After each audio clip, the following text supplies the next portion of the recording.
Hi there, and welcome to True Confessions. We are in the sitting area of my kitchen, which is the area in which I'm the least likely to do harm. I do have my white cap on. I am not a chef, therefore I don't have a chef's hat on, and this is my apron, which I really like. It was made for me by someone who had never eaten anything I had cooked, so she was sort of delusional about the fact that I could cook, and I liked that delusion and encouraged her to keep it.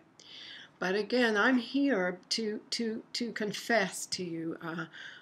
I relate to you on a personal level in a way that I don't with other people, so please bear with me. I hope this won't be too gut-wrenching for you, no pun intended, since this is about food. But here it is. Here's the confession. I mean, I admit it's really hard to like spit it out. I have a congenital cooking defect. There's just no two ways about it. My stories growing up in childhood were of meals that were buried in the yard, really, to be more specific, desserts. My aunt was the one who cooked, and apparently she didn't feel like her desserts measured up, and so she buried them out in the flower garden. And I will admit she had what seemed to be a green thumb. Her flowers just grew abundantly, and maybe it was due to the fact that they were fertilized by chocolate cake and apple pie. I don't know. But I will say this, by the time I was born and came along and could eat and remember what I was eating, never once did we have a dessert that had not come from a bakery or a store.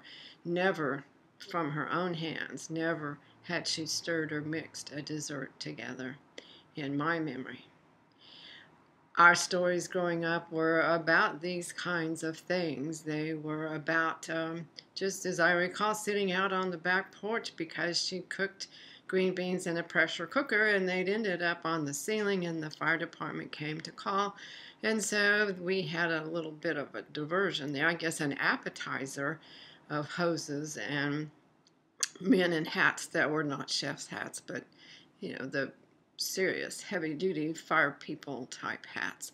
So I don't have role models in regard to cooking.